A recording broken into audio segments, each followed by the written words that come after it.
Hey Taurus, welcome to your weekly forecast for September 19th through the 25th. Now, I am setting the intention here for this to be, a 7-day period of time, but you might stumble upon this video in a few months, a few years. You're going to see it whenever you're meant to hear the messages. Keep in mind, this is a general reading for the collective. Therefore, not every single message is going to resonate. Take what does, leave what doesn't. Without further ado, let's see what's coming up for the Taurus collective, Taurus sun, Taurus moon, and Taurus rising. Alrighty, my darlings, we're going to get right on into it. Move you all just a little bit closer.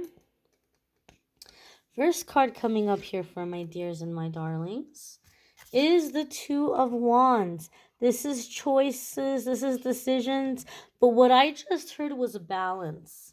I just heard balance. I feel, Taurus, like this Mercury retrograde and the current astrological energies might have some of you feeling very rushed or very much like an overdrive. And I feel like you have this sense of like being a perfectionist, like you're wanting everything to be precise, you're wanting everything to be efficient, you're wanting everything like to move forward and to like be very quick. And I feel like you may be juggling too many things at once. And I feel like the Two of Wands is asking you to come into balance and really look at the bigger picture here. Like, seriously, how important is this right now? You might be hyper focused on certain details and on certain timelines that maybe aren't even necessary, right? You may be complicating things. And so I feel like the Two of Wands is asking you to come into a sense of a balance and really weigh out the options here and really weigh out the importance of things. Like do I really need to get this done right now? Do I really need to be juggling so many things at once right now? Maybe I can come into like a better work-life balance, or maybe I can be easier on myself with like the things I'm focusing on, or the goals I'm setting here for myself. That's the feeling and the vibe I'm getting from this card this time around, is just coming into balance. I also feel like, Taurus, some of you are feeling a little bit trapped by your zodiac sign. Like, there are certain things you're telling yourself, well, it doesn't work that way for me because I'm a Taurus, or I can't do that because I'm a Taurus. You got to come out of that thinking.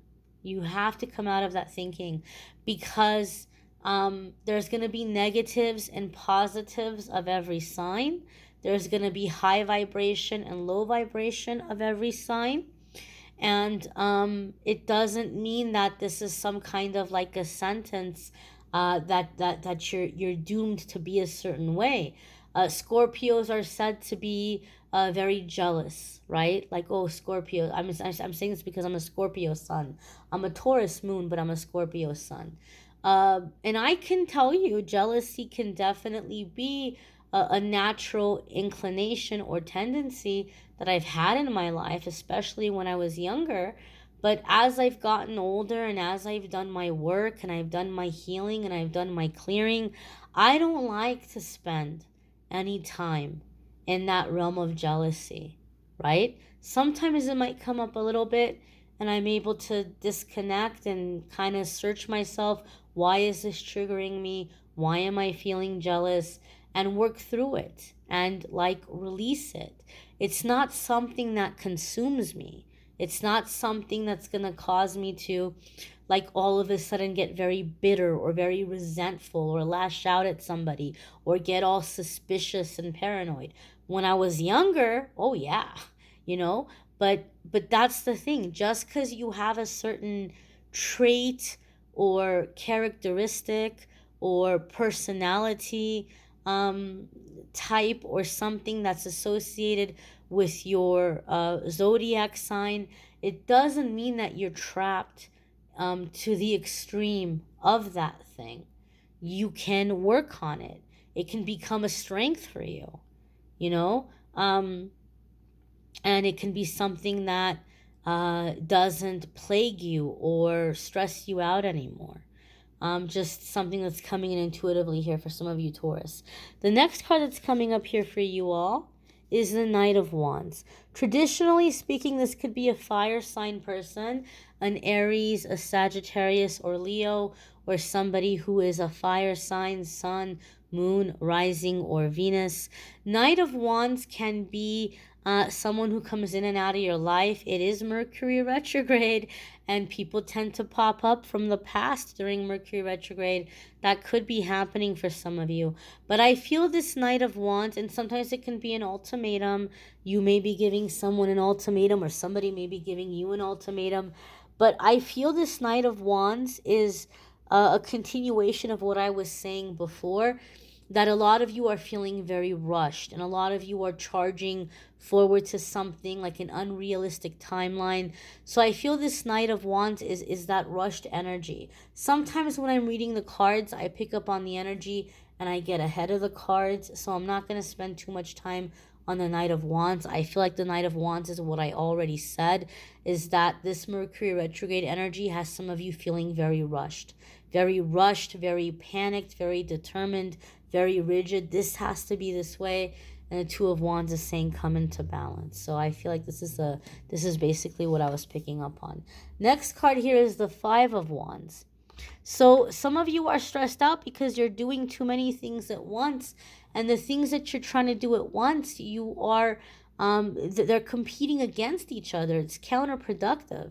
It's like you're focused on so many things at once because you think you're going to knock it all out of the park and you're going to get it all done, but it's actually slowing you down. It's actually counterproductive. So focus on one thing at a time, if at all possible here. Five of Wands can also be competition and conflict. And I feel here some of you are holding yourselves to a very unrealistic standard right now. And it might be because you are comparing to yourself to others, or you might be feeling like you're in a competitive situation or a competitive field. You need to stop focusing on that. You need to stop focusing on what other people are doing or achieving and just focus on you. And understand that your best is good enough. You're good enough, right?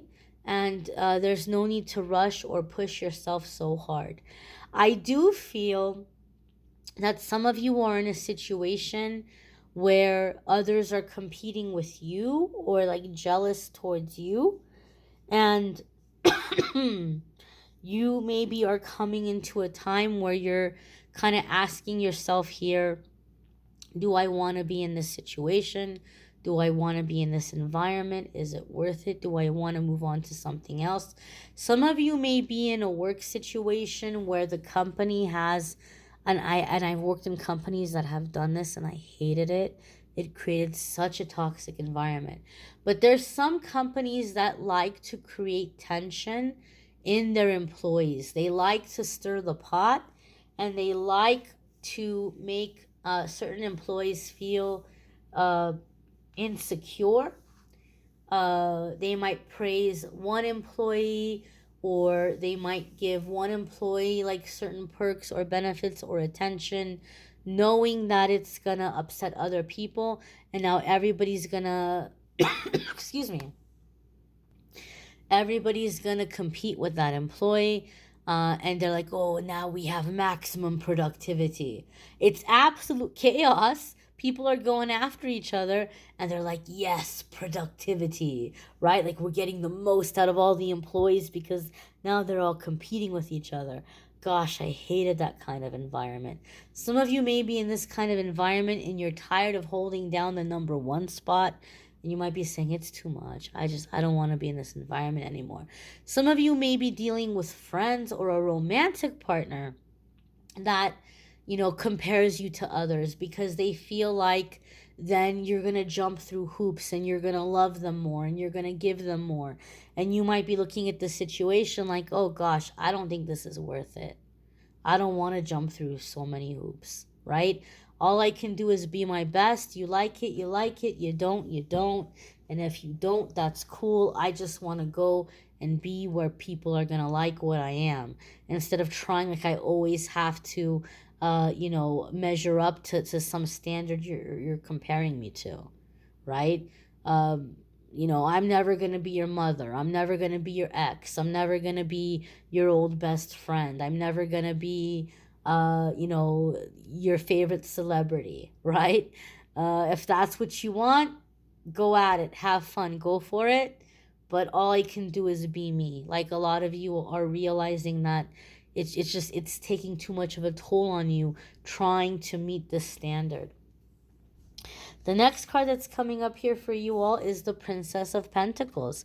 And I'm happy to see this because the Princess of Pentacles, or as we might say, the Page of Pentacles in certain decks, you're beginning to put your time, your energy, your resources, your efforts towards things that are going to be worthwhile for you, things that are going to be beneficial for you.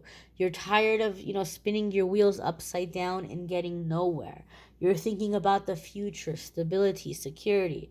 So you're getting focused on things that are going to produce a positive result for you.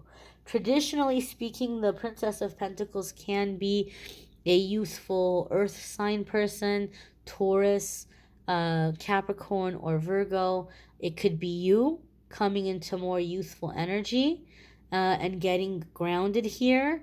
As you can see, there's a lot of fire. We have nothing but wands, but then we're coming into the earth energy. So like I said, I feel like a lot of you are feeling really scattered, really rushed, like you have to, meet a certain standard or prove something. But I feel with this Princess of Pentacles, as we're coming into the new moon, you're getting grounded again. And you're like, okay, this is nonsense. Focus. I got to take care of me. I got to do what's good for me. And you're coming back down to earth. So I'm glad to see that. You might want to check out your moon sign and rising sign videos. Some weeks your moon sign or rising sign might resonate more than your sun sign. There is a link in the description of the video that will take you to the scheduling page. If you want to schedule a private reading with me, it'll take you to calendly.com/amethystangelite. Love readings for September are also linked in the description. And I hope you guys will come back tomorrow and check out the card of the day. Every single day, I do a daily message on the channel by popular demand. But if that's not your cup of tea, I hope you all will come back and check out next week's forecasts. Thank you all for watching, liking, sharing, commenting, subscribing. Have a wonderful week, my dears. Bye.